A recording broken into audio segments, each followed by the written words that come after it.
Сейдеш мәдәният үзәгендә Апуш татар балалар театр студиясе музыкаль-театраль тамаша форматында сезонны ябу тантанасын оештырды. Биредә Сейдеш, Чулпан, Мәскәү мәдәният үзәкләрендә Ленин исемендәге мәдәният йортында шөгыльләнүчеләр һәм Апуш нәниләр мәктәп студиясенә йөрүче барлык укучылар да катнашты.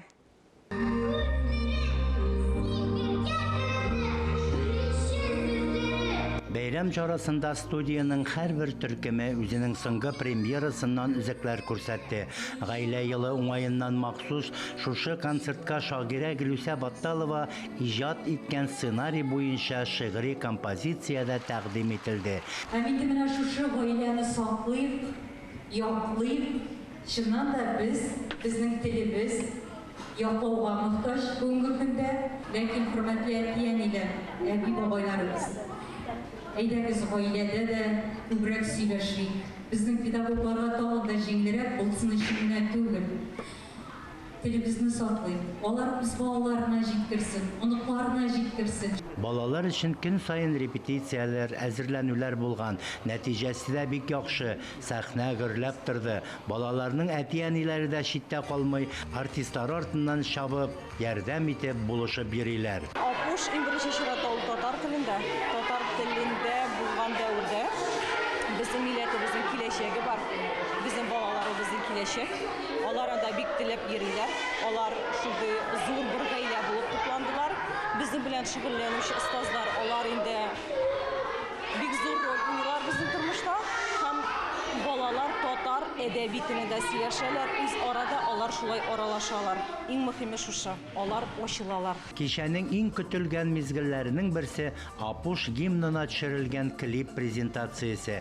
Шәһәр үзәгендә табигать кочагында һәм аерым һәр төркемдә төшерелгән әлеге клипта студияның барлык шәкертләре дә катнашкан. Миңа Апушта бик катнашый. Беренчедән, аның укучылары бик тәртипле һәм бик талантлы. Миңа ошый алар белән эшләргә. Икенчесе, укытучылар белгән һәм бик әйбәт итеп аңлаталар. Мин жонглировать итәргә өйрәндем. Һәм күп зур текстларны татарча бик тиз итеп Ятлыйсың. Чөнки мәктәп безнең татар телендә миңа бик җайлы. Апуш татар балалар театр студиясе Казан мэры ярдәме белән ачылды. Татарстан Республикасы рәисе каршындагы татар телен һәм Татарстан Республикасында яшәүче халыклар вәкилләренең туган телләрен саклау, үстерү мәсьәләләре комиссия ярдәмендә Апуш нәниләр мәктәп студиясе ачылды. Бүгенге көндә 5 студиядә 200-гә якын бала шөгыльләнә. Һәр төркемдә тәҗрибәле профессиональ остазлар укыта. 2 ел дәвамында студия 8 спектакль чыгарган. Без балаларга сәхнә телен укытабыз, актерлык осталыгын, хореография, вокал. Менә бүгенге актерга нәрсә кирәк, менә шунысына без барыбыз да укытабыз инде. Үзләрен тотар өчен, матур иттереп сөйләр өчен, җырлар өчен һәм Апуш минемчә ул инде хәзер бер зур бренд.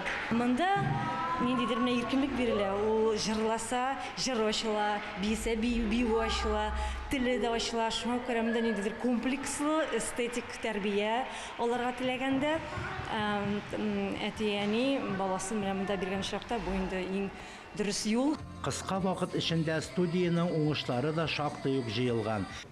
Кадерле шәкертем, син чын Апушчы, дөньяга ачык, максатчан, көр күңелле, нык хылыклы, үзеңнең тырышлыгың, җылы мөнәсәбәтең, ихласлыгың, ышанычны аклый белүең белән йөрәгемдә үз урыныңны алдың. Син иң җылы мактау сүзләренә лаексың.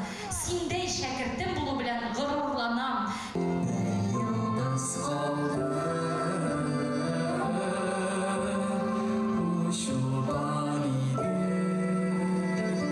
Бәйрәмгә укучыларның әти-әниләре, авторлар, композиторлар, театр актерлары, спектакльләр чыгаруда көч куйган иҗат командасы һәм Апушның якын дуслары, тамашачылары чакырылган. Фәннур Хәсәнов, Дамир Мөхәммәтханов, Татарстан яңалыклары.